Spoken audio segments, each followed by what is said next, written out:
बांग्लादेश की पूर्व प्रधानमंत्री शेख हसीना को मौत की सजा सुनाए जाने के बाद से ही दुनिया भर में इस बात की चर्चा हो रही है कि क्या भारत शेख हसीना को बांग्लादेश को सौंपेगा? अगर नहीं, तो फिर वो क्या-क्या दांवपेच हैं जो हसीना को बांग्लादेश भेजने पर रोक लगाएं? इन तमाम चर्चाओं के बीच अब भारत का भी बड़ा रिएक्शन सामने आ गया है। भारत ने शेख हसीना की मौत की सजा को लेकर क्या बयान दिया है और उसके क्या-क्या मायने हो सकते हैं, वो भी आपको बताऊंगा।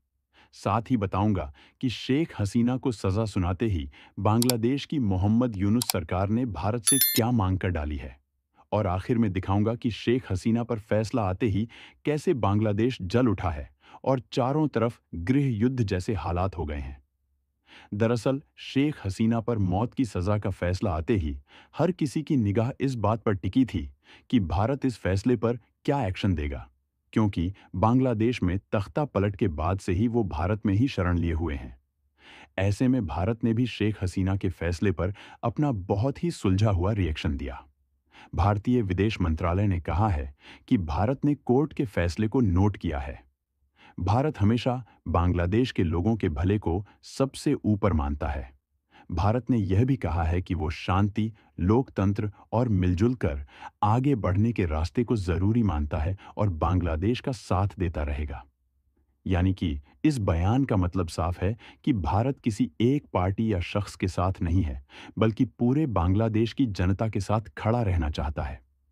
भारत कह रहा है कि वो हर किसी से बातचीत करने और हालात को बेहतर बनाने की दिशा में काम करता रहेगा। साथ ही भारत ने यह भी साफ कर दिया है कि उसने फैसले को नोट किया है, उसका रिव्यू किया जाएगा। अगर यह फैसला राजनीतिक षड्यंत्र का हिस्सा हुआ, तो उसके हिसाब से भारत हसीना को बांग्लादेश सौंपने से इनकार कर सकता है, जैसा कि भारत बांग्लादेश प्रत्यार्पण संधि के कुछ अनुच्छेद में इसका साफ साफ उल्लेख भी किया गया है। क्योंकि अनुच्छेद 6 का खंड एक यह कहता है कि यदि अपराध राजनीतिक प्रकृति का है, तो प्रत्यर्पण से इनकार किया जा सकता है। क्योंकि शेख हसीना को जब सत्ता से हटाया गया और उनके खिलाफ जो प्रदर्शन किया गया था, वो एक राजनीतिक प्रदर्शन ही था, जो बाद में जाकर शेख हसीना को सत्ता से हटाने पर आ गया था और उसके बाद हिंसा शुरू हो गई। इसीलिए शेख हसीना की सत्ता से विदाई एक राजनीतिक आंदोलन का परिणाम है। वहीं मौजूदा अंतरिम सरकार के सलाहकार मोहम्मद यूनुस शेख हसीना के राजनीतिक विरोधी माने जाते हैं। इसलिए भारत आसानी से तर्क दे सकता है कि पूरा मामला राजनीतिक षड्यंत्र है। इसके अलावा इस संधि का अनुच्छेद 8 खंड 3 भी भारत को दांव पेच खेलने का बड़ा मौका देता है। खुद हसीना की पार्टी आवामी लीग ने फैसले को राजनीतिक से जुड़ा षड्यंत्र यानी कि साजिश बताया है और अब वह बड़ी अदालत में जाकर अपील करने की बात कह रही है।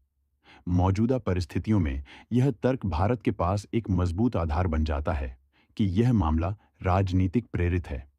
हालांकि बांग्लादेश अनुच्छेद 6 के खंड 2 का सहारा लेकर यह दावा कर सकता है कि अपराध राजनीतिक नहीं, लेकिन ऐसा साबित करना अंतर्राष्ट्रीय स्तर पर बहुत ही मुश्किल होता है और ऐसे मामलों में सालों साल इंटरनेशनल कोर्ट्स में चलते हैं।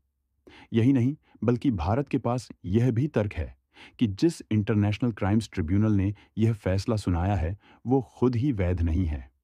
सोचिए, वो वैध ही नहीं है, उसने यह फैसला सुना दिया।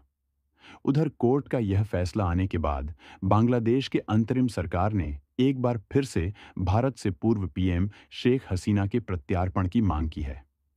भले ही यूनिस प्रत्यारोपण की मांग कर रहे हों, लेकिन इसे मानना या ना मानना पूरी तरह से भारत सरकार के ऊपर निर्भर करेगा।